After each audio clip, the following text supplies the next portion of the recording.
Thanks for stopping by Big Top Gaming. My name's Brian. And I'm Ethan. And today we're going to talk about the best War Machine faction in the Iron Kingdoms. That's just like your opinion, man. It's Khador. Here we are. So getting off to the start of the dynamic update, the first one is like kind of a weird update-ish. So like Strakov 2 gained 5 Warjack points. So I don't like this was one of the things that happened with a lot of the other unit casters. They ended up getting extra points because Privateer Press at one point in time thought that they were worth less for Warjack points because the things they brought with them ended up bringing more efficacy to their list. But that doesn't seem to be the case so much unless you're Butcher 3. Hey, those dogs are worth it. So he gets 5 extra Warjack points going up to 27, which is kind of like the Khador average, I think, in general. It's respectable. It is. But the other thing is the 2 Commandos that come with him gain the Winter Guard keyword. So they're Winter Guard models. That does not make them a Winter Guard unit, so you can't Covenant Joe these guys. But it does mean when you play him in the Winter Guard theme force that he can sack pawn to his own dudes. Which is nice. It means that he pretty much has 2 free sack pawn targets in every Winter Guard list. Exactly. Like I don't think Strakov 2 is a bad caster. Like I think people have kind of like let him skate under the radar for a little while. But I do think that he's a pretty decent caster in general, and the change is like cool, but I don't know if you'll see him on the table more. Maybe a little bit, but like it's not like the most profound change for him in the universe. It's a nice little quality of life change, which is what this update is. That's the theme. Because like I like his kit. I've played it a couple times. Last Word just gets a little bit weird with Khador's like premium infantry. Like he's got a really good feat for Manowar, but then you really don't want to be last standing Manowar because those are really expensive 8 wound models that you're just killing yourself. Exactly, and he's got an arm buff, so you make that like that becomes more relevant on Manowar than anything else.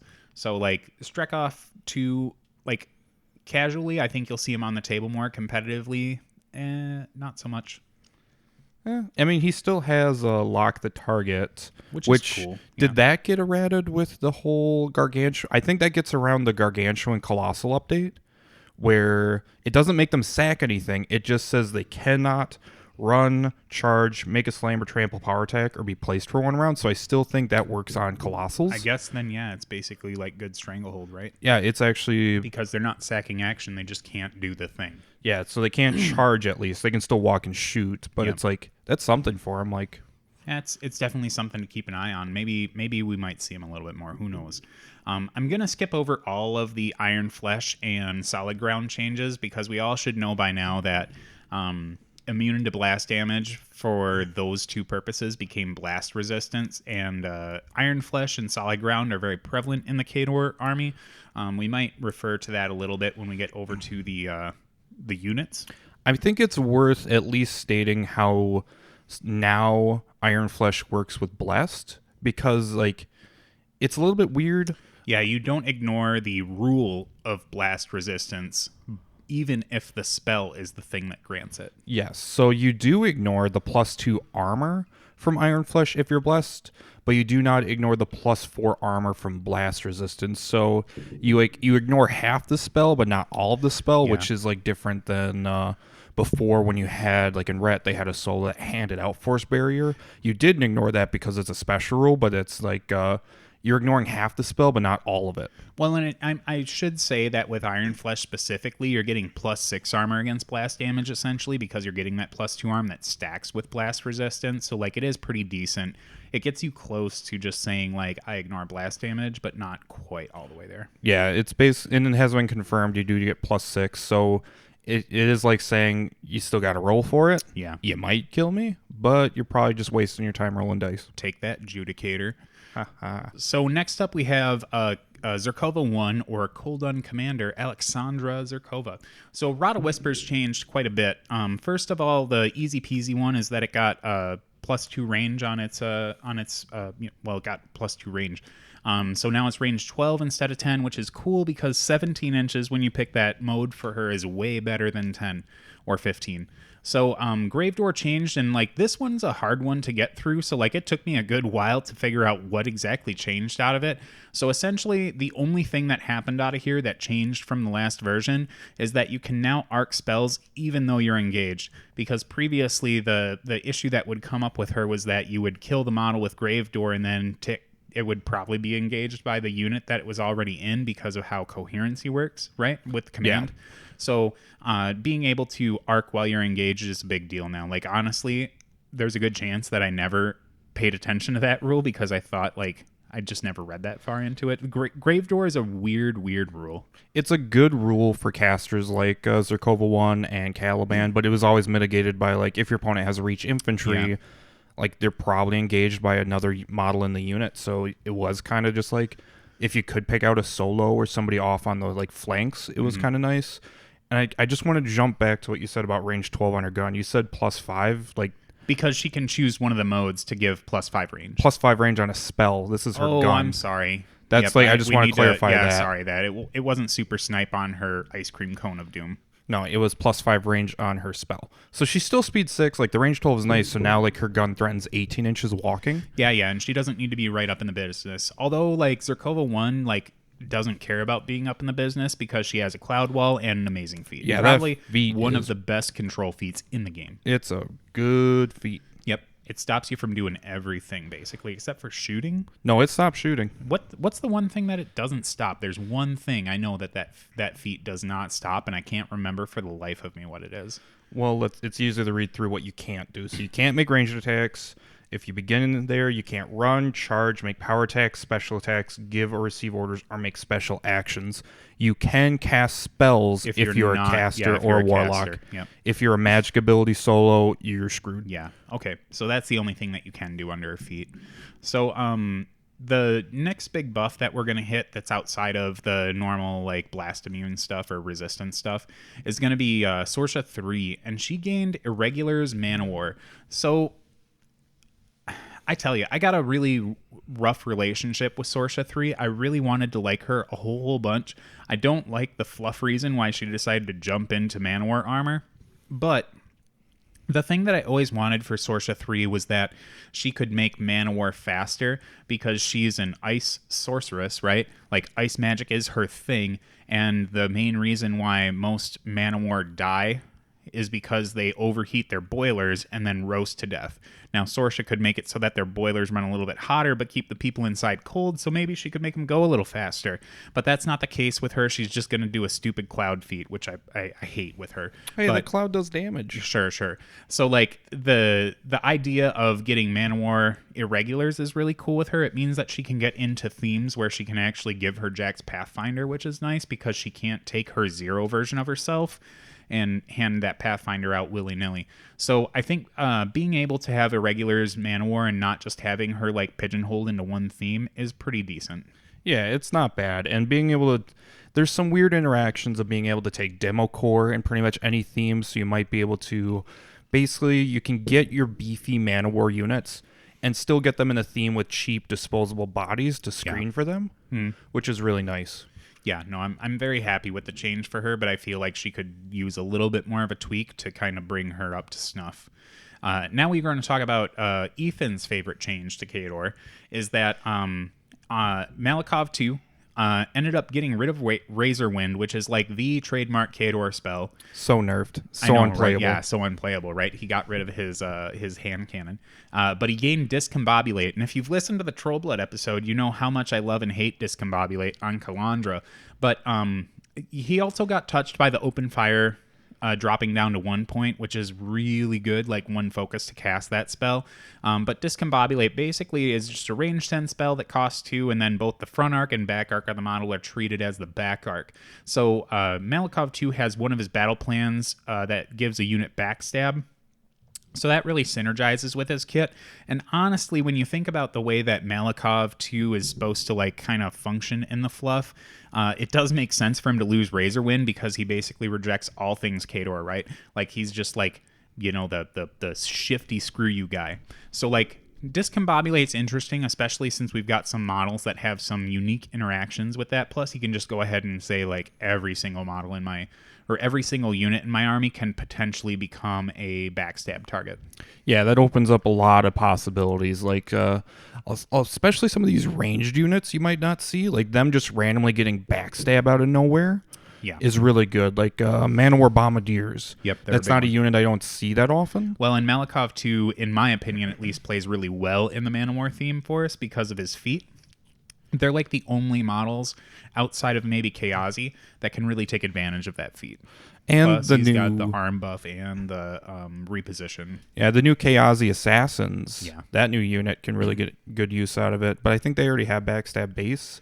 But they can get really good use out of the spell, so they don't have to pop their mini feet. Absolutely. The only bummer about this is that Khador doesn't have any access, period, to arc nodes. So range 10 is a little bit rough for him, but he has some innate abilities to try and make that a little bit mitigatable, right?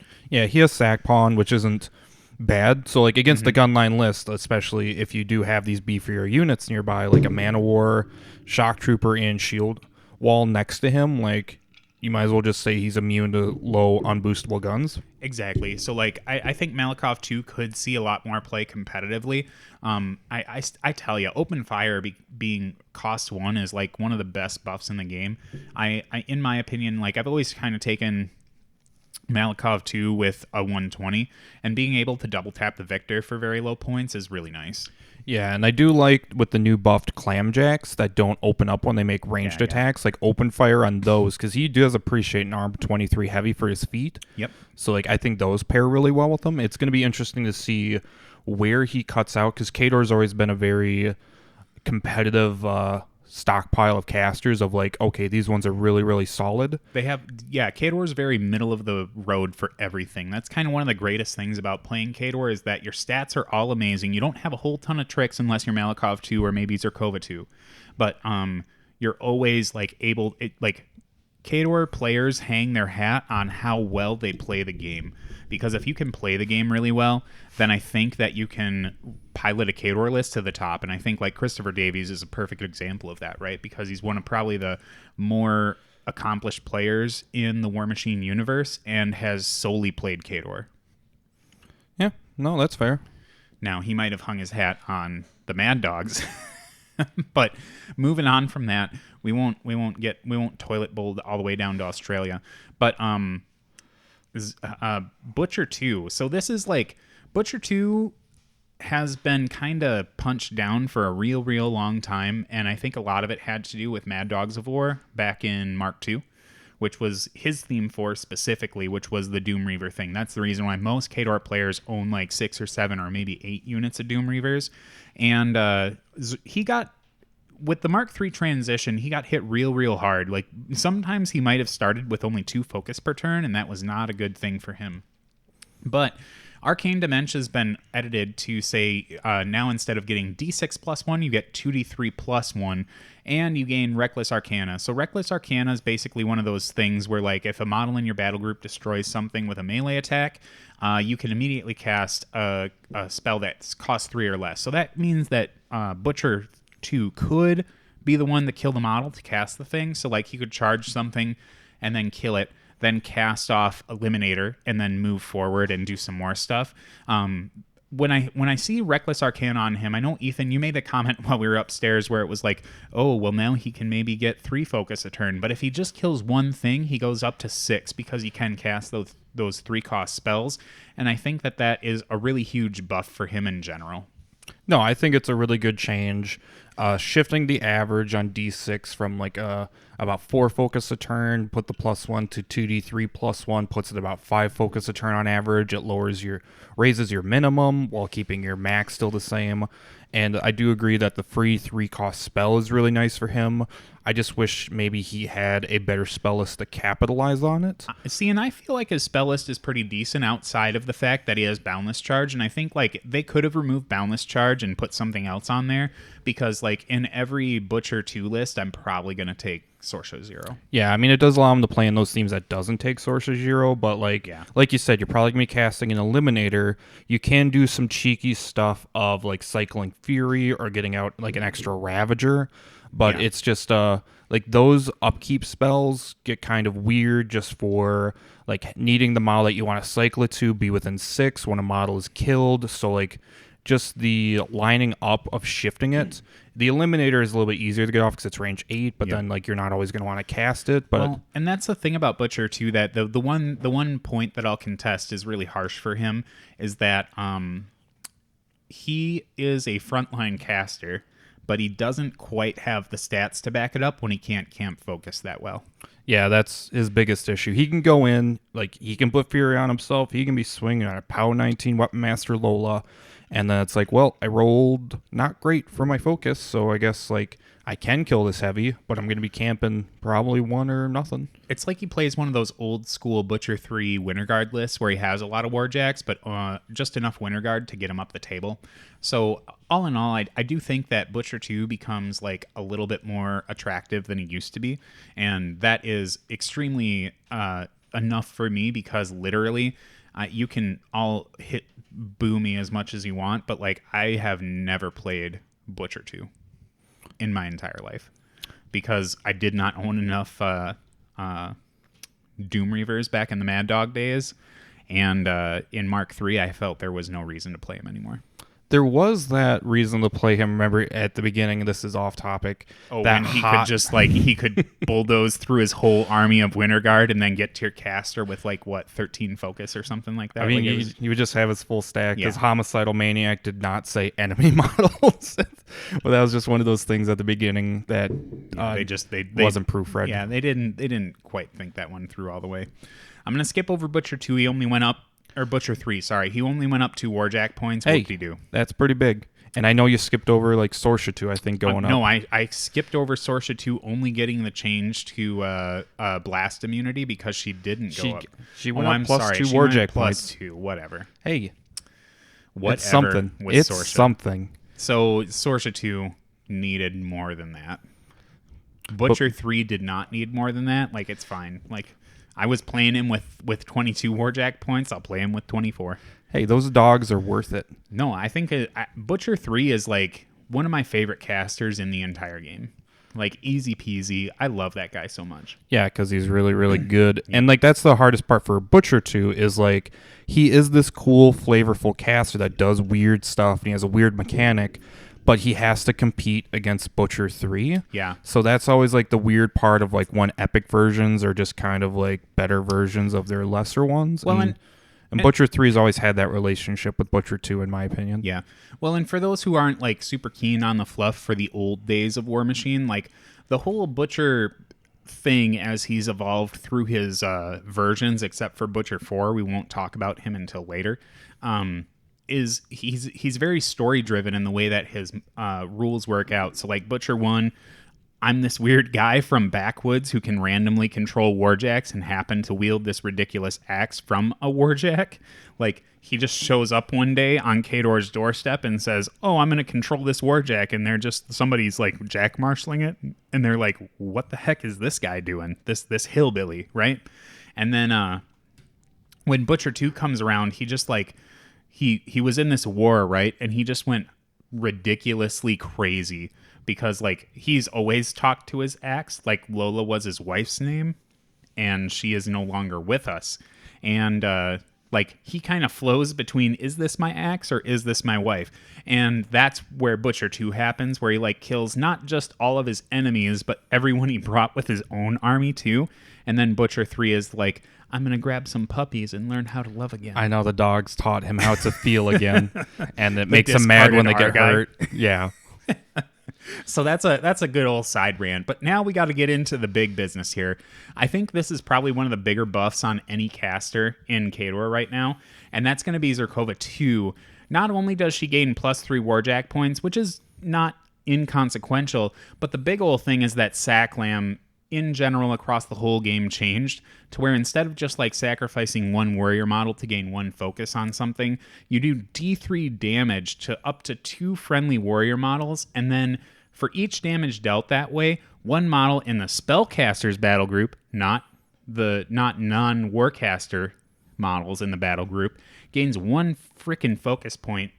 They can't gain more than 3, but like if Zerkova 2 wasn't so focused on assassination before, like she certainly is now, because for one stupid focus, she can just zap 2 guys in her battle group, including her Doom Reaver buddies, and just gain more focus to start throwing more damage at your opponent. Yeah, basically she spends 1 focus to get an extra 2, so she nets bare 2 minimum, focus. bare minimum 1.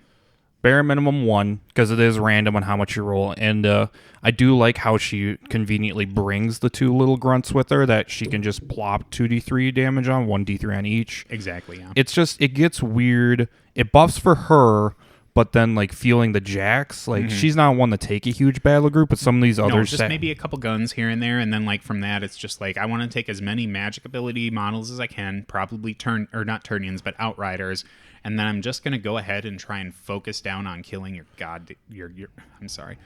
caster. I'm trying to swear less in this one because I feel like the last 2 we got real potty mouthed. Yeah, we did.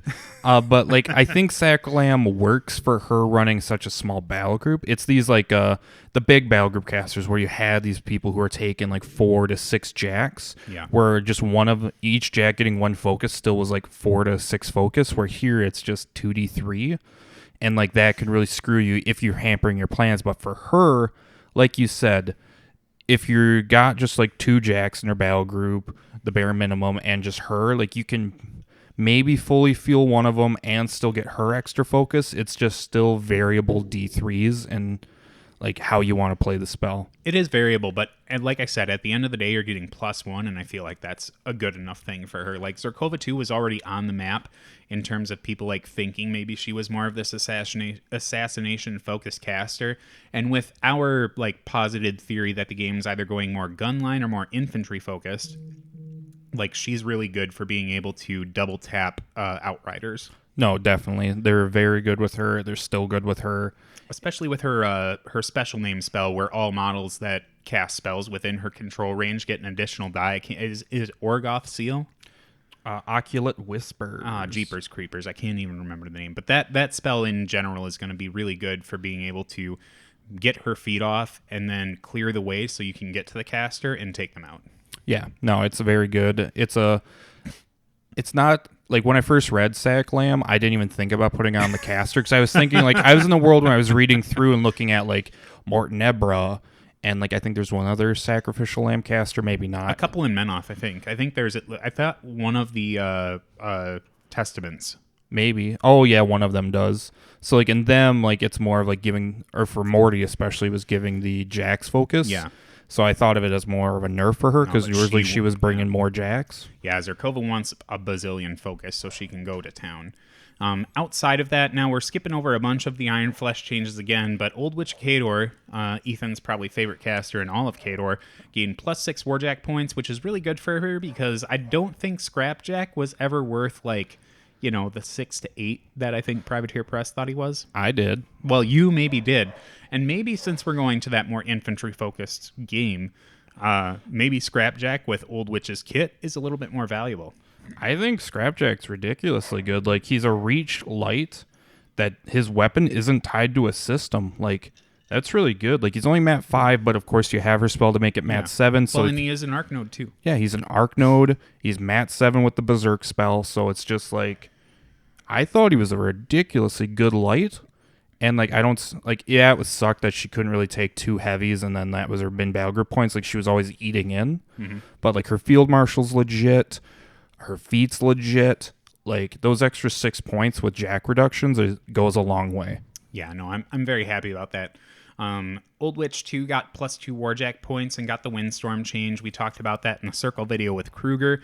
Again, to reiterate here, because I don't think many Circle players are Khador players as well, I don't think this is a big deal for her, especially since, like, in my opinion, I think you were mostly playing Old Witch 2 in Doom Reavers. Which I think that is a big deal. I don't think it is a big deal because like the AD and like you're mostly going to be like shaving off the range from things that really reach out and touch you. Maybe in the new world with gun mages coming back around because gun mages are the natural predator of wolves. Yes. That might be an issue.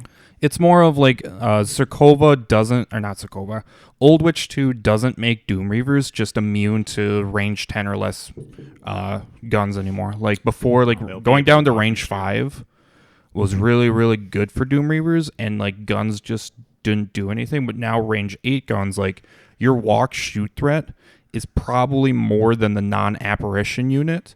So you can actually walk and shoot those units. But you can apparate 2 units now, and we'll get to that later. Yeah. But it's still like you know which unit it's going to be, and we'll talk about that. I think it's a big change for her that she's got to get accustomed to. It's all about what kind of guns are going to be in the meta, air quotes, meta post-update. And once games start playing again, looks like now. Like we have a few outliers and things that got really good from the update, so we're expecting to see them. Mm-hmm. And like there were still things that were good before the update that are still good. It's just a question of what's going to transition, what are people going to break, what are people going to find. And I think War Machine Weekend will be a Warframe weekend. Yeah, Warfare. I still call it War Machine Weekend. Warframe's the free game on PlayStation. Oh yeah, I think that's going to be a good indicator of what some top players are able to find and possibly break within the next couple weeks, just to try and get a leg up on the competition of this wild, wild west of War Machine. Thamarite Archons as far as the eye can see. Yeah, Thamarites for days, but well, hopefully they'll get changed. That's a different topic. I very much hope so. So let's go into the jacks now for the quality of life update. Tons and tons of point reductions here. So I'm going to skip over some of the what I consider superfluous ones. First up, we're going to go to Behemoth, right? So like this is the bugbear in the room, because for those of us who are Sorcerer 1 enthusiasts, at first glance, you might think that going down 5 points for Behemoth is a big frickin' deal. Because now that means that you would need to maybe take another jack with Sorcerer 1. But Behemoth going down to 20 points is a really good deal. Not to mention that his subcortex affects all of his weapons, so now he gets powerful attack on his melee. But skipping on down, I'm going to skip the order here down to the Rager. The Rager's 9 points now. So when you look at Sorcerer 1's Warjack points, she now just gets to take Behemoth and a Rager. So like, I don't think this point reduction on Behemoth was a birth. No, it wasn't the old anti-buff that it was before. Back, remember when they buffed him, and I'm air quoting this, to gain 1 point, so he went up just enough points where Sorcerer could take just him. And everyone was like, how is this a nerf? Like, yeah, now she can just take a shield guard for free, too. Yeah, now she gets a free shield guard. So, like, Behemoth going down 20 points, he's finally in line. Like, he's still, like, he's probably the most expensive character jack in the game. I think, is Death Jack 20 points as well? No, Death Jack went down to 18. Yeah, then he's the most expensive character jack in the game. Yeah. But, like, powerful attack, armor-piercing fists, sign me up. Yeah, give me that. So Behemoth's going to make it into a lot more lists, and I know we're skipping ahead in the Theme Force discussion, but Behemoth got added to the Armored Core. Yes, so Kozlov loves him in there. Yes, very much so. So, like, Behemoth, big old glow up for him. Black Ivan, fucking Privateer Press cannot get this guy right. They just can't. They're just like, oh, hey, well... They got rid of the evasive on our Def 10 heavy. Hey, it is something. But Point Blank got changed to dual attack, and he dropped 3 points. So, like, my big complaint for Black Ivan in the early days was, like, how is he 19 points and a Destroyer has a better melee weapon and basically the same stats and is cheaper? You know, like, I just didn't get it. I don't think Black Ivan's quite gotten more takeable right now. Like with Harkovich, like he gets his boosted to hit rolls, but I don't think a POW 16 Bear Claw with crit brutal damage is really all that great. It is nice. He needs some help. Yeah, it is really. It does feel like you're gonna take him with Harkovich, and then outside of that, it's kind of iffy. He doesn't matter.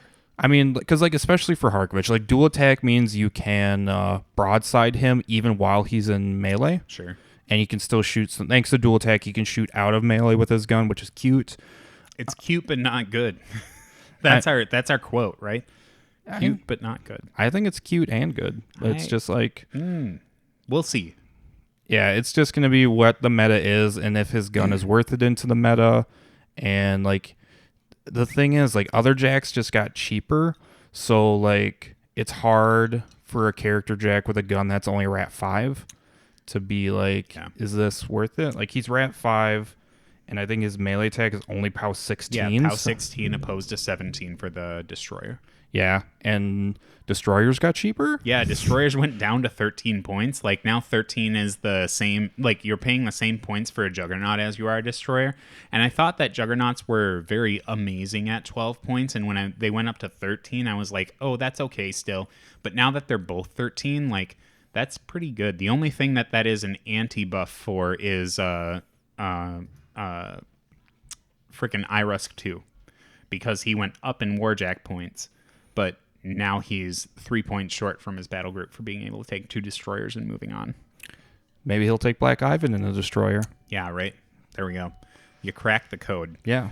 So the Colossals both went down 2 points. Good deal. Like, no, nothing I can really talk about there. I was hoping for more, but that's me as like a Warriors of the Old Faith player. Exactly. I was hoping for a reload on the Victor, like something like having one the big Victor gun. only has that one shot, and it's not good. The little enough. nipple guns aren't bad. Well, they aren't bad unless you pay attention to the nerfs to the Archon. So unless you're playing into the Menite or Thamorite, he's like not really that big of a deal. It's more of like I was really hoping too they'd go up to speed 5. Like they're still like the only speed 4 Colossals, and like it's really hard being speed 4 these days. Like there are things that just out threaten you so far, and like yes, Khador has boundless charge everywhere, but that doesn't help your walk and shoot. That doesn't help you get into a zone walking and shooting. That doesn't help you like on tramples over infantry. Like I would just really like I've played a couple events so far where like just being speed 4 is like if I want to walk and shoot, like I'm not contesting this flag. That's I like can't clear it off. Whenever anyone tells me like, oh, I'm gonna put this Victor or Conquest in my Warriors of the Old Faith list over Adjudicator, I'm just like, what are you smoking, bud? It's good. Like it should be good in some matchups. Like the AoE 5 fire gun, I love that thing in the like Ret and some other matchups that are blast immune. But the Adjudicator's just better. Not into Ret. He's fine. Girded Risavas say otherwise. Whatever, Ethan. So let's go forward to the Clamjack. So we're going to combine the Demolisher and the Destroyer. Or not Destroyer, Devastator. So the Armored Shell thing got a weird change, which it's only... You only open up your... Well, I'll call it open up because it used to be kind of the way things worked. You're a base arm 23, but then you have like your 2 arms that gave you shield bonuses. So like you would lose those bonuses to go down to arm 19 if you made any attack other than a slam power attack. But now, if you do anything outside of basic melee or throw, that doesn't change your arm. So like if you do a basic melee or a throw, then your arm goes down to 19. The Demolisher, that's not like the biggest deal in the world. Like you get your little shoulder guns, and that's a big deal. Well, the bigger deal is that the Devastator can do his Reign of Death and still stay closed. Yes, both of those are big deals. Like I think the Devastator was always like the go-to because the Demolisher was like, well, if I shoot my shoulder guns, I'm armor 19. Like this is not great. But then there are some casters, I think, like Malikov with feet, where Demolisher, like a Demolisher isn't bad. No. Devastator's just got even better with Reign of Death and with blast immunity. Yeah. Kind of on the fritz. He just says, like, I'm just going to kill all the things. Even though, like, blast resistance makes, like, the POW 9 blast damage just kind of, like, because it's POW 9, isn't it? Well, POW 18 for what you get into base to base, and then POW 9 for everything else. So, like, on average, you're breaking arm 15. On average, which is... Like, most blast resistance stuff are up to 15 or maybe 16, so, like, it's iffy. Whereas before, you just didn't even have a chance to kill them because they were immune. Exactly, so it's a coin flip for them. But, like, still a really good change for them. The Decimator, this is a weird one. So, like, instead of getting beat back, they got batter, which in my, like, very loose interpretation of the rule feels like RAM for War Machine. It's ram for ranged attacks. Okay, gotcha. So he can beat someone back with his, is it D3 for his gun? It's 1 inch. You knock them down and push them 1 inch. No, I mean, is his gun rate of fire D3? Oh, no. It's rate of fire 2. Okay, well, you can tell how many not Khador Mark III battle box games I've played because I still don't care about this model. I think it's really, like, it's solid. It's an auto knockdown gun, but, and these are big butts, it's Rat 4, Yep. and it's tied to a range 10 heavy, like, on a speed 4 chassis. So, Yeah, I'm not big on this Decimator. like, it's a nice little back pocket. Just, I need to auto knock down something and push it an inch out of a zone. This is nice. So the 1 point reduction that I'll talk about in that, like, what the heck is the Destroyer becoming 13 points. He's the same price as a Juggernaut, and I was perfectly fine taking him at 14. Like, the Destroyer was fine, but now going down to 13, like, that's pretty decent. No, that's really good. It's still got the same problems of Rat 4, but, like, now you don't feel so penalized for taking it, and it just fits in better. So, like, you still got a POW 17 crit amputate axe, but now you just get a random AoE 4, range 14 arcing fire AoE. Yeah, it allows you to take a Devastator or Destroyer and maybe some kind of cool character or something. Yeah, because a bunch of the characters did go down in points too, which is nice. A bunch, but not all. Getting around to more point reductions that don't matter. Drago and Grolar went down a couple points. Well, Drago went down 1, and then the Grolar went down 2. I don't care. I mean, the Drago is a lot more attractive with Vlad's, but yeah, that's the thing. That's a trend I think we're seeing for Khador character heavies, is that, like, they do get more attractive with their bonded person, but not outside of that, anywhere else, it's like, not to jump back to like what we just did Circle with those character reductions, like those are pretty much auto windmill slams in those themes they're in. Yep. Whereas these ones are like, you might take Drago with Vlad, you might. And I don't think you mentioned, like, Beast 09 went down a couple points, Well, but then it's I didn't still mention, but like, but still, like, you're really only going to take him with Sorsha, maybe. no, you and might even then, take like, him with Strakov 1. Don't judge me. I'm not judging. Like, that's your deal. Like, it's just, I don't know if, like, a 13-point Drago, like, because I think Drago's pretty solid at 13. I just it's don't just like. He's a Def 12 heavy with Poltergeist. Like, who cares? Hey, that's not terrible. It's not great. It's still, like, a possibility of going off. It's like most Poltergeist things aren't higher than Def 12 base. I don't know. Like, getting off the Drago train, And he's because only I Def don't- 11 I for don't. what it's oh, worth? I'm sorry. Def 11 with Poltergeist, so non issue. I mean, it puts him up to Def 13.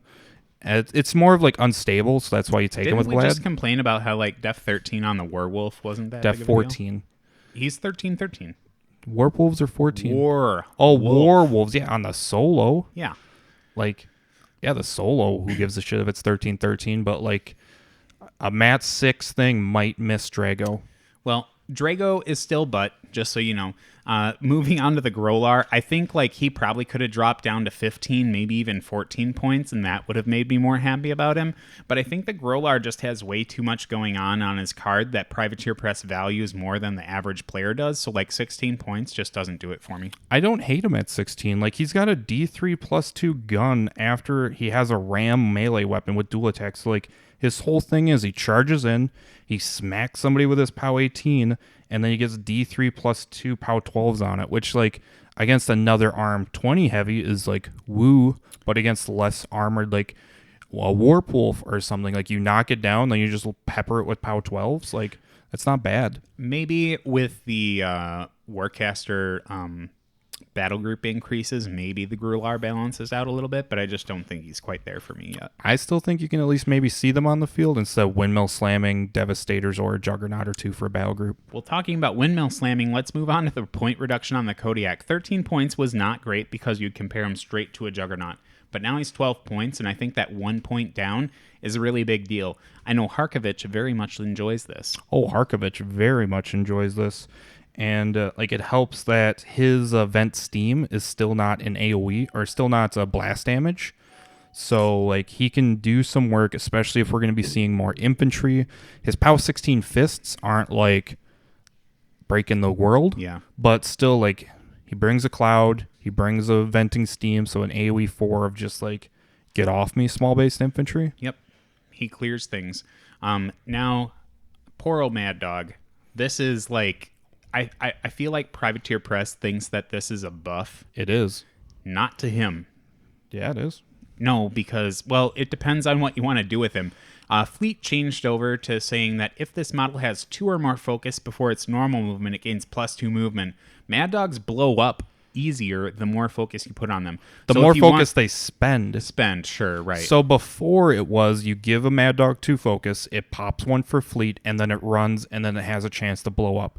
Now a Mad Dog with 2 focus just runs, gets the +2 movement, and doesn't blow up.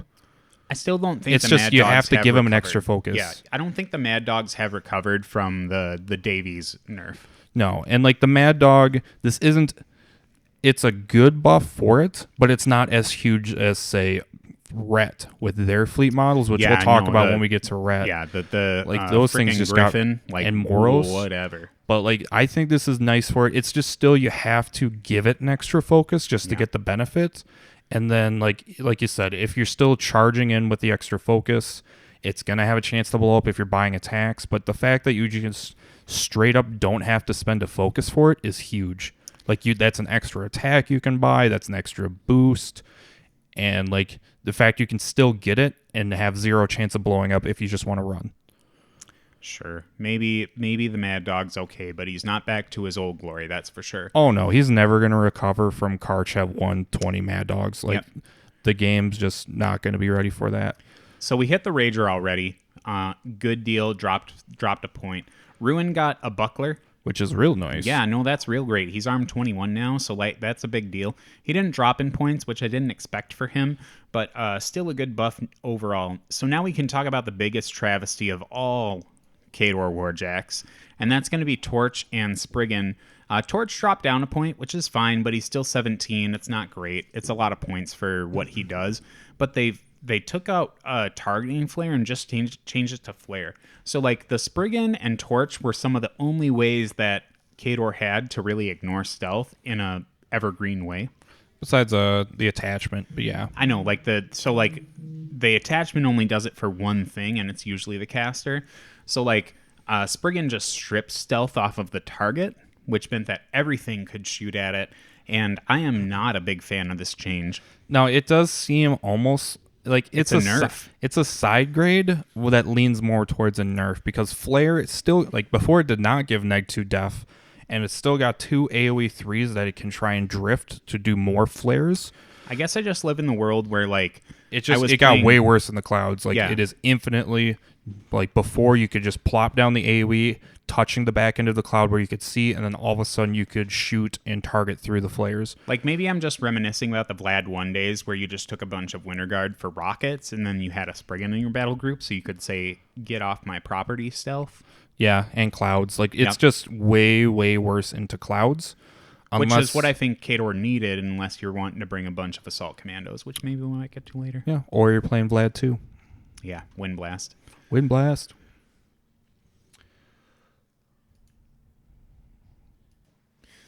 All right, Ethan. So you decided that talking about Torch's birth was important. I mean, his birth is now that he has flare and assault, he can assault, hit his target with his AoE flare shot, and now he's Mat 9. Like, it's cool. It's cool, yeah. And I guess like since one Strakoff got better, like it's not bad. I would have liked to have seen some changes with Strakoff 1 in this, but I guess we can talk about that at the end. So let's transition into the solos here. Lots of interesting changes for the solos for Khador. So the Iron Fang Covenant starts us off by getting +2 arm, which is nice because he had a shield and never really got the benefit from it. So in addition to getting that +2 arm, he also gets Unyielding, and it's Leadership Unyielding. So this is unique. So like I'm a big Legion of Steel player, or the Fangs of the Dragon, was it called in Mark II? I can't remember the name of the theme force, to be honest with you. But I very much enjoy playing pikemen. I've got probably 5 units upstairs right now, and I'm very happy to see that the Covenant, who you're going to take anyways because he has desperate pace, getting the unyielding leadership buff as well. The Covenant doesn't have desperate pace. Well, Jeepers Creepers, what happened then? He has no sleeping on the job. Well, I guess I just haven't played Iron Fang Pikeman in that long of a time now, have I?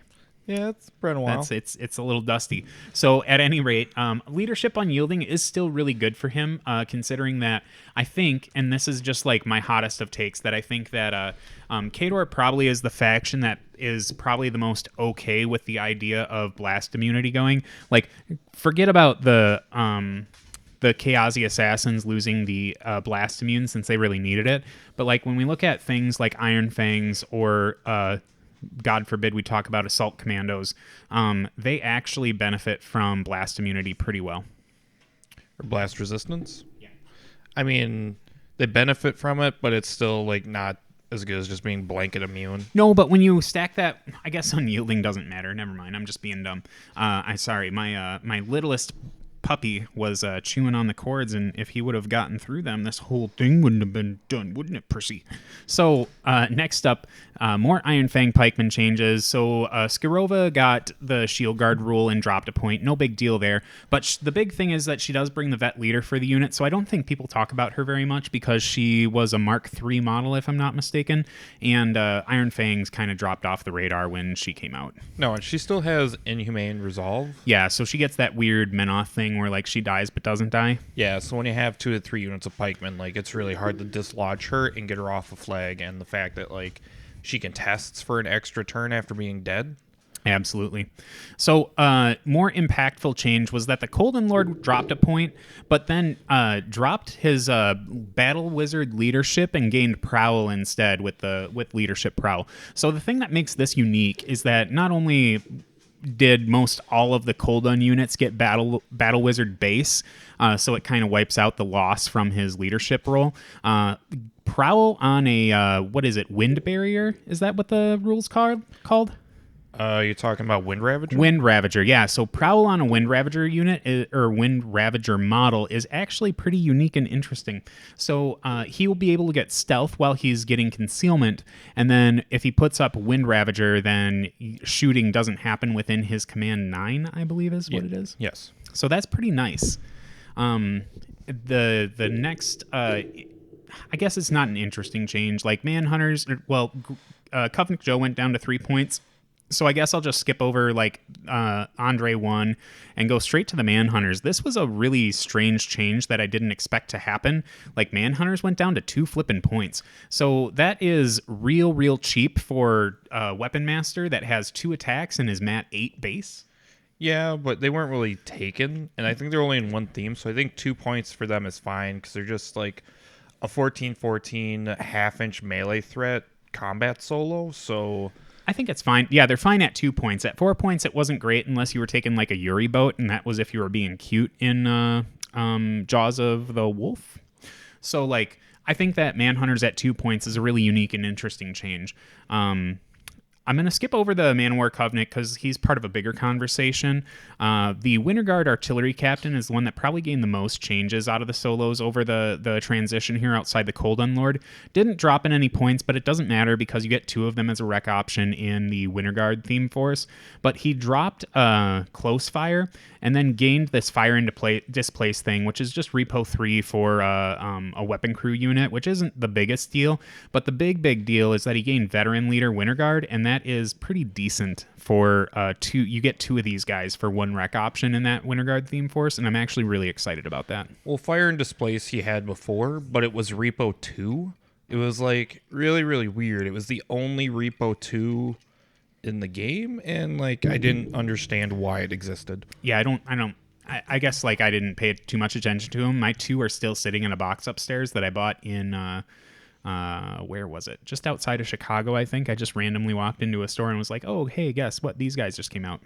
So, oh no, it was at an Ice and Fire tournament. I was trying to buy something from the people there, and I was like, oh, hey, they have 2 of these, but they haven't left my my minis to be built box for years. But now they might. So, units. This is where I feel like some of the more spicy stuff is for Khador. or at least some of the more contentious stuff. So first up, Assault Commandos. So this is not the first nor second, but the third point drop they've received in their entire lifetime. Like, I think at one point they used to be 18 points for a max unit. Like, Assault Commandos have basically been the safe, you don't really need to buy this if you're ever starting Khador, but they dropped 2 points for the min unit and 4 points for the max. So now they're down to 711, and they additionally gained the Winter Guard keyword. So this is interesting because, like, when you think about the only theme force they were allowed in was the Winter Guard theme force, there really wasn't much of a understanding of why they were in that theme force to begin with. But now they've got that, and I was like, at first when I looked at this, I was like, Assault Commandos are poop. But they're immune to fire, they're immune to corrosion, they have assault, they've got shield wall, they are 6/6 for Rat and Matt, so like that's not bad considering they got just like a POW 10 pop gun. With the shield wall change, like they actually get up the table a little bit, and they still have alchemical mass, so they ignore gas effects and clouds. At 11 points, like, and they also picked up brutal charge, by the way, unless they already had brutal charge. Sorry. So like, I think that as much as I've complained about how, like, Privateer Press stopped making bad models cheaper, I'm not going to take them anymore. I think that this actually puts the Assault Commandos into a place where I might want to pick up a second unit. Yeah, I think they're legit good now. Like, it's not even just the point reductions. It's just the fact that they gained Winter Guard, so Joe works on them. So, like, yeah, you can Covenant get Joe and our veteran leader. Yes, so you can get Joe on the unit to give bear strength for +4, and then with Brutals, so now they are POW 15s on the charge before caster buffs. And, like, Khador has some good caster buffs between Battle Lost, Kozlov, which I was actually making Assault Commando lists with Kozlov pre-update as, like, a secret Legion tech. Yeah. But then they, like, nerfed Abby 2, or not Abby 2, they nerfed Beth 2 into the ground. Well, but that's a different discussion. Yeah, exactly. We'll get there in Legion, which will probably be the next... Not next, but the one after that, because we got to do Retribution. At any rate, I think Strakov 2 here is, like, a really good home for these guys. Being able to put Battle Lust on them, and then this is where I talk about, like, maybe the blast resistance thing a little bit. So, like, these guys are base arm 14, if I'm not mistaken, 13? Yep, 14. So, like, 14, they go up to 18 in shield wall, and then with the blast resistance, they go up to 22, and that's actually getting to a respectable amount of armor to where they're not going to just die from blast damage, where Winter Guard, even with solid ground, are probably still going to whiff it. Yeah. Plus, his feat makes them just, like, go through whatever they want to and just survive and exist. Like, I think that Assault Commandos are legitimately a competitive choice now. Yeah, no, I think if you're playing in Winter Guard, they can be your core melee unit instead of just normal Winter Guard flubbing into whatever with Joe. Now you actually have a dedicated melee unit that can take a hit. Exactly. And actually get up there with guns while still having, like, rockets. And it is very important to recognize that with them ignoring gas effects, that shuts off the Dragon's Breath rocket, which you'll never see, but the Vindicator shots too. Yeah, that's really nice. Yeah, it's real good. So moving forward, instead of gushing over Assault Commandos all day, is going to be probably the first time we've hit the discussion considering some of the mechanics in the game. And when I say mechanics, I mean the with a K mechanics, so battle mechanics. For a min unit, you get 2 points, and for a max unit, you get 4. So, like, we're legit at the point now where, like, taking 2 min units is more mechanics than taking 1 max. Yeah, I don't understand why that's the way that is, because, like you said, like, I could spend 4 points on battle mechanics for 1 big unit, or I could just take 2 min units for the same points, and that gets me an extra dude. Exactly. And so with most of the lists that would be wanting to take mechanics, it would be Jaws of the Wolf, where you would want to be able to spread out wide with your warjacks, and getting the extra repair guys is not bad. Plus, like, the Jaws of the Wolf list will typically have the 2 free units of Chaosy Eliminators, so if you're trying to score circle zones, that's actually quite difficult in that list because those Eliminators are wanting to flank real wide and be a nuisance where you don't really have the ability to cover circle zones, but with having 2 battle mechanic units at min for 2 points each, like, that'll score you zones while your opponent's choking on arm 20 jacks. Yeah, and it's worth noting that the UA went down to 1 point for them, too, yeah. So it's like... And their UA is pretty good. Yeah. in general. For 1 point? Yeah, for 1 point. He's real good. So I want to skip over the point reductions on the Iron Fang small-based units. Like, they got cheaper, but they're not better in any other way. So, like, that doesn't change my desire to play them or not.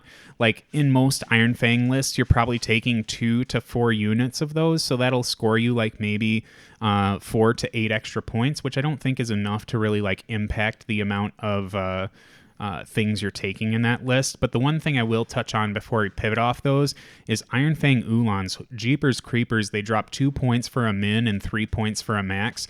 Like, Warriors of the Old Faith is super duper happy about that. Yeah, it's a really good for the cavalry heavy lists. And I will say, like, even the pikemen going down, like, if you're running 3 to 4 units, that's almost like getting another unit for free. Yeah, just about. Like, if you're running 3 units. But, like, I could wax philosophical about how, like, Privateer Press just, like, has not recovered the Black Dragon thing. Like, they're not good. Like, when you compare them to normal pikemen with defensive order, is that, I forget, it's the one where they get to, like, do their normal charge and then pop mini feet to then get into shield wall and do a reposition. Like, that is really valuable on the pikemen. And the things that Black Dragons bring is just, like, they just bring the not iron flesh. It's Iron the Zeal. Iron Zeal for the mini feat, which maybe if you're trying to ignore blast damage could be good with that Strakoff 2, because I think Strakoff 2 was like the go-to Iron Fang caster for a real long time. You mean Irusk? Irusk. Irusk 2. Did I say someone different? Yeah, you said Strakoff 2. Oh, no. Jeepers Creepers, Brian. I'm sorry. I'm two old-fashions in now. But at any rate, like, Black Dragons, I just don't feel like have really bounced back. They probably could have used, like, another reduction to get in line with the normal pikemen, because I honestly feel like normal pikemen are better. Because I think the thing that Black Dragons bring are sidestep, and who cares? Yeah, sidestep on a 1 melee attack unit is just kind of weird. Like, it doesn't make sense. It really, really doesn't. So, again, all the Greylord things gain Battle Wizard, but the thing that's really important here is that the Outriders dropped a point, and that's another really big thing for Warriors of the Old Faith, and in addition, Zerkova as well. So, like, getting Battle Wizard is sweet, and then if she feats, they can, like, charge, kill something, and then shoot off their spray, and then, of course, she feats, and then they spray again. Yeah, no, it's good things for them, and good things for Warriors of the Old Faith if you're taking them, because I think they're a good infantry clear in Warriors of the Old Faith. I know, like, I didn't really use them in my, like, Res 2 lists. Well, and you're playing Res 2, whereas if you're playing Vlad 3, you're getting Hand of Fate on that unit, and that's a big, big deal. Yeah, that's a big deal. Yep, the Turnians went down to 5 points, but who cares, because they're rec options and the only other list you're going to take them in, so they could have been 50 points, and I would not have cared. Did we talk about the Ulans dropping down so much? Because I feel like we need to hang on that again. Yeah, like, you did. Warriors of the Old Faith got so many more points added back to it. But in addition, the Cossite Woodsman, I'm going to skip over all the Manowar updates, because those are coming in one big package when we're getting there. But Cossite Woodsman, for whatever reason, went up 1 point when you first look at them. But when you think about them gaining backstab, that's really, really big. Like, I think that was the one rule they needed in order to make them competitive. It's almost like they got a 1 point UA that said Cossite Woodsman gained backstab. No, it's really good. It actually fleshes out well with their ambush, and it makes them actually, like, a credible threat with their mediocre rat and pow on their weapons, but now backstab kind of brings that up into acceptable. Yeah, and if you take them with Malakov 2 in a Jaws list, then you're looking at being able to discombobulate something, and then not only to get the +2 to hit from discombobulate, but they also get to turn on backstab, which is real nice. Which is real solid. I think that most of my Jaws lists right now are going to end up taking 2 min units of Cossite Woodsman. And one of our locals, who we need to get back into this game, good old Paul, has 2 units of painted Cossite Woodsman, and he was like, someday I'll put them on the table. And guess what, Paul? It's your time to shine. Now is the time. Yep, we need to get the rock of the group back. And Davis can't pull him over to AOS because that game sucks. Hot take. Hot take, I guess. So, skipping over all of the, well, no, now we're back. We're in the units, so we can talk about the Manowar finally. So, like, the Manowar Covenant went down. Atanas went down in points. Every single Manowar unit in the army went down in points, except Bulkhead, who sucks. He's a wreck option. Like, he's fine. But he's still butt. He's a POW 20 fucking spray. I would rather take one of my UAs. Okay. At any rate, so the big decrease, I think, for me is the Bombardiers. Like, they went from 16 points max to 14, and I think the Bombardiers are like sleepers, some of the best Manowar units you can get. With being able to double shot with the UA and then combine ranged attack, I think that they have a lot more value than people are giving them. But if you're one of those people out there who really likes running the Manowar theme force, I think at the end of the day, when you take all of the things that you would normally take, Jax and Manowar included, you legit get like an extra unit of Manowar just with the point decreases. No, like they add up real fast. It's just whether or not you're taking like a min battle group. Yeah. Like that might get a little bit weird where you might have to take an extra Jack. Well, and that's where like the Sorsha 3 stuff gets weird, because like with her you usually are taking 3 Jacks anyways because she has flank Manowar with her Field Marshal. So like I think that she probably might get a little wonky, but like, you know, Beast 09's still there and it's still a decent Jack for her. So like I think if you're a Manowar player or you really enjoy Manowar, like this update was a really big deal for you because you are getting so many more points, because Manowar themselves are not bad, especially after the shield wall change. Like the shield wall change on shock troopers is legit. Like they were so slow and you had to choose between, do I want to survive or just hope that my guys don't die coming in against some gunline casters? And now you don't have to do that. You can just shield wall and then repo up, and it's almost like they ran anyways. Yeah, with Desperate Pace, the +3 order, or for the +3 from the shield wall, now they're shield walling 9 inches. Yep. And then if you have like tax supremacy or anything like that, like they can just get up the board really fast. Yeah, it's really great. And it is very much worth mentioning right here that every single unit attachment for the shock or for the Manowar units went down in points as well. I think the Bombardier officer, who is legit, went down 2 3 points, so down 1 or down 2. And then the shock trooper officer went down 1, which is really good because he gave them assault, and that's cool. But I think that Dragotovich is like kind of like the discount Scaldi, but you had to pay 6 points for him, and now he's down to 4. He's still in that rec option range in terms of points, but I still think he's the fact that he went down 2 points is pretty dang good. No, it's really good. It's good for the units. And like Atanas, I always had a hard time taking him at 7 points, but now with 5, like I actually think that he probably makes it into the list, because usually my Pathfinder option was like, oh, I'm going to take my 1 Merc unit as a what's his nuts begins with an S. The stupid infernal guy. Why can't I think of his name? Saxon Auric. There we go. So moving on to the rest of the stuff, like the Winter Guard weapon crews went down in points, but who cares because they were rec options anyways. I don't think you're going to start paying points for these guys because the Winter Guard list in general, things are fairly cheap anyways. Rifle Corps did jump down a few points, so that's 1 point, but still pretty good in general. I like the Winter Guard Rifle Corps quite a bit. So if you're trying to run like the Vlad 1 Rockets list still, you'll be able to get a couple points back with just those. So now we get into the attachments. We already talked about the Battle Mechanic Officer, and dropping 2 points is a big deal for him. Only costing 1 point makes that a very attractive option for the mechanic unit if you were trying to look for some more efficacy or more interest in your mechanics. Because I think he does D3+1 repair, doesn't he? I think he does better than that. Is it D6? It might be, actually. I know that D3+3. Yeah, D3+3. So that's even better. So like if you're trying to go for like super duper repair, the mechanic officer is fine for you. A lot of the other attachments that we have dropped in points a bit. Outside of that, there weren't any real big changes to the way that these attachments function. But if you are a Winter Guard player, the Winter Guard Infantry and Officer Standard ended up taking up Assault in addition to their mini feat. So that actually is pretty decent. So like I think that we talked about the Assault Commandos a little bit, and that they gained a little bit more interest in the Winter Guard list. But now that we get the infantry officer in standard, not only dropping another point, but also getting the assault icon, means that when we Covenant Joe them for Courage of our, or no, for the Motherland, I think is the extra to hit. I can't remember the calls. It's been a real long time since I've played Winter Guard, but there is one that gives them plus X to hit, and then you've got the veteran leader on top of that. I think they'd be shooting then at Rat 8.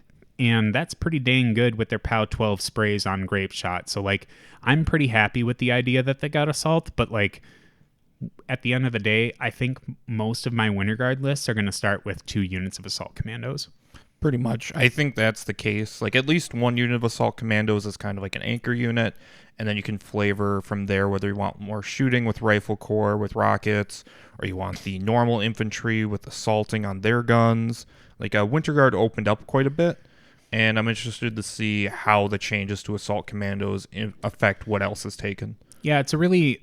it was a list that was very, like, streamlined. Like, there was one way you took it. It was like you were either playing Vlad with rockets, or you're playing Strakov 2 or 1, depending on what kind of flavor you were going for, with, like, 60 Winter Guard infantry. But now I think that you can really diversify the list a little bit, especially now since one of the rec options has gotten way better with that veteran leader. Like, I think every single Winter Guard list, outside of starting with, you know, a couple units of Assault Commandos, your first rec option is two Winter Guard officers, or not officers, the artillery captain, because, like, and that's kind of annoying, right? Because he's the artillery captain, but he just gives veteran leader Winter Guard. But I think he is really where the business is. He's like the first thing I grab. So outside of everything we've talked about in the dynamic update, what would you have liked to have seen change in Khador that did not? Me? Honestly don't know. I don't play into him enough to really get an idea. Like, I've always seen Jaws. I really wish the pikemen would have got better, because I did used to see those a bunch in Mark II. And, like, pre-theme machine, Iris 2 pikemen was floating around. But then they kind of fell out for Manowar, and then Manowar fell out of the meta because everything was just so lethal and they were so slow. So I guess, yeah, pretty much pikemen. Otherwise, like, the rest of their stuff... the battle engines probably could have used something. I was fully expecting the Winter Guard battle engine to at least drop a point or two, because, like, they don't have a boost mechanic, and I think all the battle engines are still, like, close to 18 points. Yeah. So the Manowar ones are a little bit cheaper. Yeah, but the Manowar battle engines were the thing that I wanted to see change the most right here, because I think, like, they have some interesting rules in the game, but within the Manowar list, I don't think that they actually fill any gaps. And since there's 2 of them and they are Bahi models, like, you would think Privateer Press would want those to be really, really good, because, like, you can't buy them in stores, so they make more money on them, right? So, like, why did these not change? Because as a person who has 4 sitting in my closet right now, well, 5, because one of them is going to be my Resnick 2 for my Warriors of the Old Faith Khador lists, I really would have liked to have seen these things get adjusted a little bit and become a little bit more effective. In addition... they are pretty cheap. Like, there's some of the cheapest battle engines. You know, as a Manowar player, though, I'm not taking them. I'm just not. Well, I mean, after they lost the advanced move, because that's the thing, like, they were ridiculously good when you're like, oh yeah, I advanced move and I can shoot you top of 1. Like, yeah, that was fun. Real good in the theme, but now they can't do that. Yeah, good. But, like, so they went from too good to not good enough. Like, especially with all the reductions on the Manowar units in the or Manowar things in the game, I would have really liked to have seen some glow ups for them. I think that one of my other big things I would have liked to have seen change was Strakov 1 and Sorsha 2. Just, I feel like they both could have used a little bit of attention in this update, and they just didn't get it. I mean, Sorsha 2 got 2 points. Yeah, 2 points, but, like, that's all she got. And maybe I'm just like, maybe the meta isn't ready for Sorsha 2 to come back, but, like, she was really the go-to Khador caster for a really long time, and now she just is, like, not relevant. I mean, she lost a lot in the transition. Sorsha 1 got her freezing grip spell for some reason. I thought. Sorsha 1 has always had freezing grip. What she ended up getting was the weapon master against frozen targets. Yeah, but I thought she gained one of Sorsha 2 spells. No, Sorsha 1 didn't gain any spells in the transition from Mark 2 to Mark 3. She just gained that the only thing she got out of that was the I could have swore additional. she gained freezing grip from Sorsha 2. Because Sorsha 1 has always had freezing grip and tempest, so she could either stationary something or knock down something, and then or freeze them and then knock them down. Like that's always been Sorsha 1's thing. And if anyone wants to contest me, they can leave it in the comments below. But I Sorsha 2 always was like the go-to, and maybe it's just that Shatterstorm in the pre-dynamic update world was not such a big thing, but now maybe as we a transition to a more infantry heavy like meta, at least that's what you and I predict, right? Maybe. It depends on how the top dogs are going to be coming out, because like Brett's still going to be running infantry. Yeah. There's a few armies. Well, Risavas into Shatterstorm is actually not bad. It's actually really good because Shatterstorm is blast damage and they're immune to blast damage. God damn it. Yeah. Fucking Rhett. Yeah. I can't even with them anymore. At any rate, like those are the things that I really would like to see change more. I would have liked to have seen some more delineation. Like I've always thought that Iron Fang pikemen and black dragons have been like there's a right and wrong answer, and I think that the right answer is basic Iron Fang pikemen, and I don't think Privateer Press has done enough to make the black dragons good enough. Like you said, sidestep on a one attack unit, that's dumb. Like in what world does that do anything? Yeah. And there are more points for it. I mean, there are more points too for access to Iron Zeal. So like, well, whatever. On their own, shield walling Iron Zeal, they're armor 21 before caster buffs. But if you think about Iron Zeal into shield wall, well, take out Iron Zeal, sorry. So regular pikemen shield wall have Iron Flesh because half the casters they're going to be playing with have that spell, and then you're getting that blast resistance on top of that. Like, what's the difference between that +3 arm? It's really not that big of a deal. I mean, besides the fact that black dragons can get Iron Flesh too, so now their armor 23 against just normal shooting, not just blast damage. Opposed to 21, which on average you need to be about 14 on your blast damage, which only Gunny 2 does that. And armor 23 in melee. Yeah, but like I don't think that's enough to make black dragons 2 points extra over regular pikemen. I'd rather just take more things and more support, because if you're taking 4 regular pikemen in a Legions of Steel list, that's 8 extra points. That's over half the unit. I mean, that's a min unit, yeah. Yeah. So like I don't think there's enough delineation between those two, whereas like with the Storm Guard versus the Silverline Storm Guard, there's a whole lot of difference between those. No, that's fair. There's just a lot of overlap between Iron Fangs, and I get the argument. It's a hair thin line that separates the black dragons and the pikemen, and for me, I'm always going to take just regular pikemen. That's fair. So that's kind of our hottest takes in terms of things we would have liked to have seen change in terms of Khador. In general, like I think that Khador, they didn't emerge as like, they didn't come out like a million times better than what they did before. I think Zerkova 2 got way better than what she used to be with just a couple changes. Zerkova 1 has always been good, and I think people have just been sleeping on her for a really, really long time. I think Strakov 2, like, yeah, you might see him hanging around here and there, but I think the big winner out of this is probably going to be Butcher 2, and that's just my personal opinion. I think Ethan might disagree with me, but I think that Butcher 2, like, the one thing that really held him back was, like, I can't do the things I want to do because everything is randomized, but all I need to have now is one model in my battle group kill something, and then I get basically at 2d3 plus 1 my base focus stat back.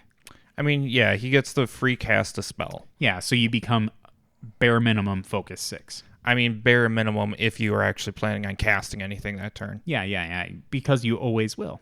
Sure. Maybe. You always will. Maybe. I'm more excited about Malakoff and Old Witch 1 because I know you're always going to be excited about Old Witch 1 because like, oh, I get more Warjack points. it's more of like with the game possibly spamming more infantry. Like that feat is just bananas. Well, into it's not single just wound the infantry. feat, but it's Avatar of Slaughter. Avatar Slaughter. Like she literally gets to make a 14-inch bubble of like what Harvey used to do is like I feat you can't come into zones from 20 inches away, but now it's only 14. But Old Witch 1 is a lot faster than Harvey teleporting around the table. Well, and with Khador, they're in the unique position to where you can say like we can deal with a ton of infantry between Old Witch 2 or Old Witch 1 and whatever other caster. Like even Zerkova 2 can deal with a ton of infantry just fine. But we also have the ability to really crack armor super duper hard. We have so many Fury casters. Like I know that Kozlov was not on this list, but like he's just good as is, and like still cracks armor like a champ. Like that's the thing about Khador that I don't think people really like respect all that much is that they think that like because we don't have tricks or because our stuff has just kind of stayed in the middle means that we can't play a diverse and dynamic game. But I think Khador is always in the position to always, if you're a good player, you have a good grasp on the game, you can always punch up and be okay. No, I can agree with that. And like you mentioned, Kozlov, he didn't get any changes himself. But man, the things he wants to take got better, got cheaper, exactly. and like he is a big winner out of this update. And then speaking of armor cracking, it's not on the list, but Karchev 2. I wasn't going to talk about it. I feel like you got to talk about it in this world of like armor cracking that you're trying to bring up. Like he's Karchev 2 is probably catapulted to the best caster in Khador. Like I don't think that's a real big contestation. I feel like it is a big contest, but I don't think it's out of the realm. He's arguably maybe if you like you come with the fact that like Sorsha 1 is amazing. Sorsha 1's amazing. Always will be. But like maybe there's a little bit of a discussion to be had around Sorsha 1, Irusk 2, and Karchev 2. I'd throw Kozlov up there. I wouldn't disagree with you on that one. So like Karchev 2 though, like he brings a ridiculous armor list, a skew list, right? And like in addition to that, he is also really hard to crack himself, so he can just project threat all game long. And his spell list and his feat combined, there's nothing that you are lacking in a Warjack based list that you feel like you're missing out on, right? So like he brings everything. The only thing he doesn't bring is a damage buff. Yeah, but do you need that with like Khador really? I mean, it'd be all nice. Your stuff is base 19. Well, no, I'm sorry. If you're Marauders, you're 16. You're killing, but you're Weapon Master against all huge bases. And like, I still think even though everything has gone down, like the Juggernaut is still like at base 19, one of the best heavies you can bring in the game. It's a really good heavy, and I think Karchev is gonna warp how Khador pairings are played. And what people have to pair him to him. He's not like... I think what it'll turn into is like Karchev 2 paired with someone who can run Assault Commandos. Yeah, no, that's not a terrible pairing. And then that's a really what's polar opposite pairing, I guess you could say. So like I know with me personally, one of the favorite ways I like to play, and Ethan's heard this so many times. Yeah, you never stop saying it. Is that I love playing lists that are so similar that my opponent needs to target in. Like when I see their pairing, I'm like, you 100% need to bring your X list against me because B list cannot play against me. So like then I get to tinker out what kind of list I want to drop into my opponent that deals with the list that best deals with my stuff. But if you end up bringing two lists that are so different from one another, like so if we think about bringing Winterguard Command with Jaws of the Wolf, Karchev 2. Like, those are two very, very different lists. You might end up putting yourself into more list chicken positions, but They're really, really good. I think it puts your opponent into more list chicken because like you need something to deal with Karchev too. Like he is hands down, arguably, the tankiest caster in the game. I wouldn't. Well, maybe McKay. McKay has more boxes. Arm 1936 boxes. She has just a few more boxes, but she does not have unyielding Death Ward access. Yeah, like yeah. with like, and most of like I built some because I wanted to play them on the channel, but like most of my games, especially in Khador, when you're playing in Jaws and don't need onslaught, like Death Ward goes on Karjak, and then he's just armor 23 against melee before focus, and then if you throw in a Death Archon, so now living stuff, like he's armor 25 pre-focus, and now that like he can just camp a couple each turn. Unless you're Wolves of Winter, it's very unlikely that your list that deals with that high armor value also deals with someone who is that who has that wide of a list.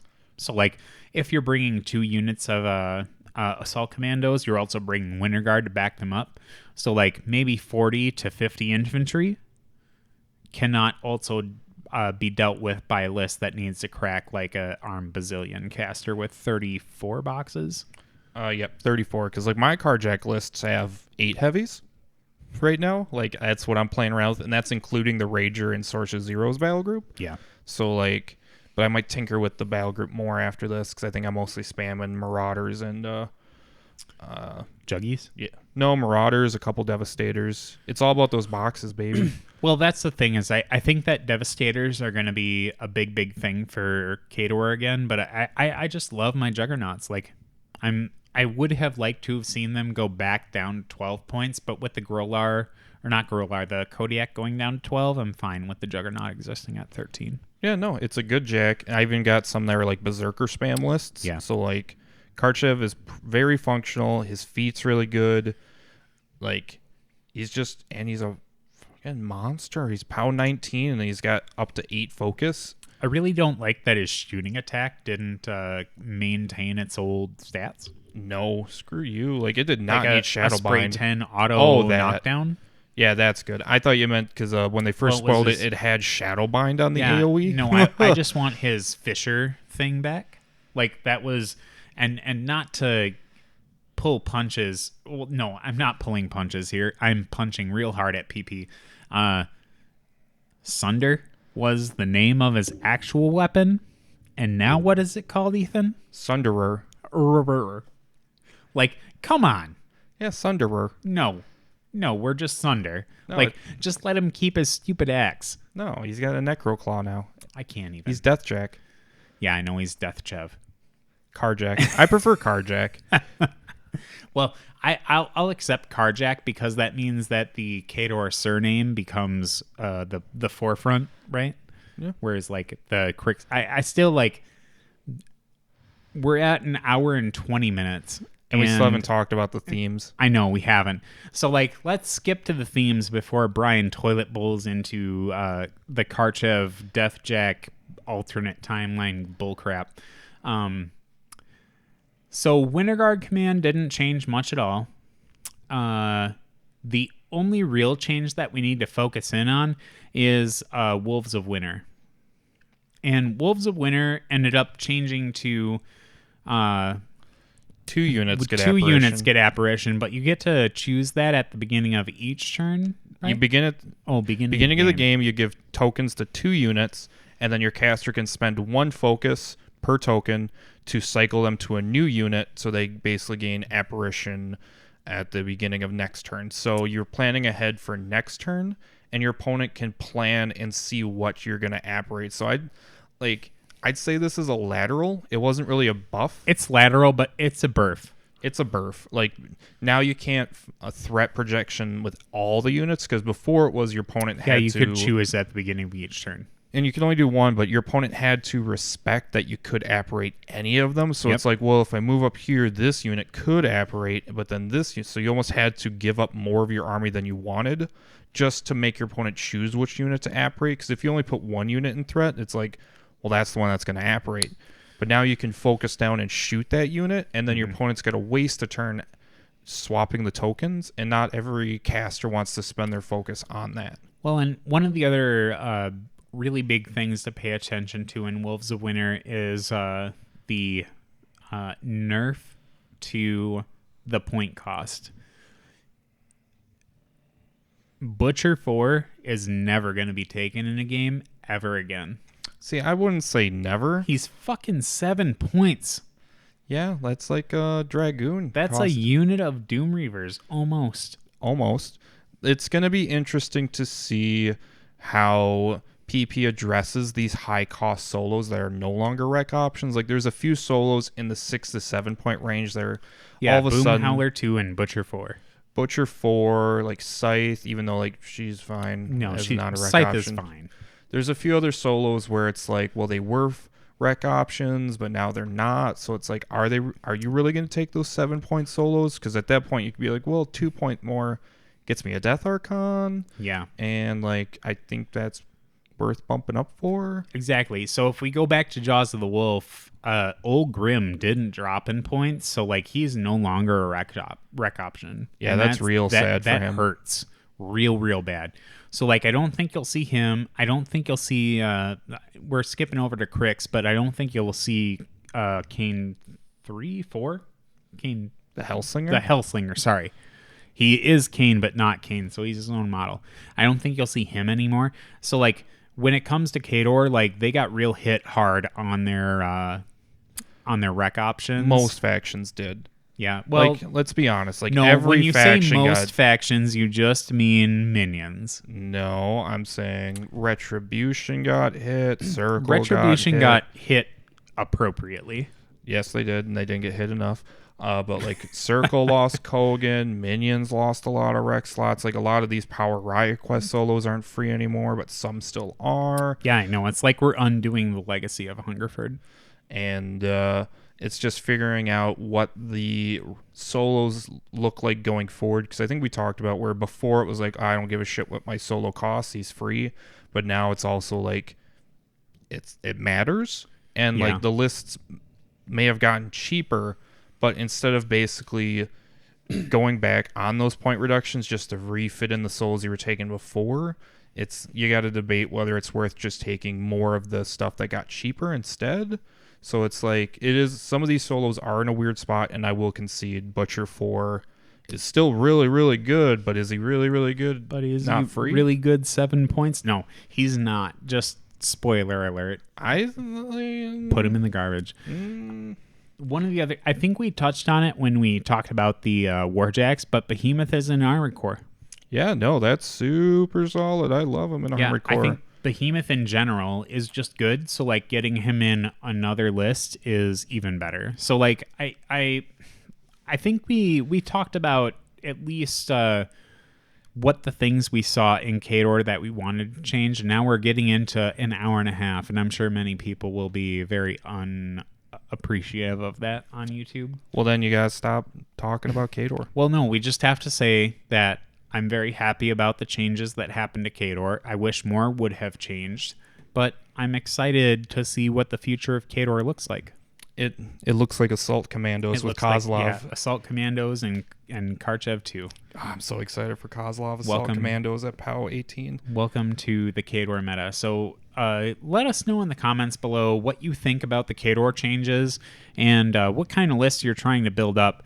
If you've made it this far, like, God bless you. Like, we're trying to have a really fun and interesting, involved conversation about all these dynamic updates, and there's so many things to talk about, especially with me. Like, I'm long-winded, and Khador is like my home War Machine faction, so I definitely will draw this out. But when we get to Retribution, I'm sure Ethan will just say Falsier is still good, and Ron still sucks.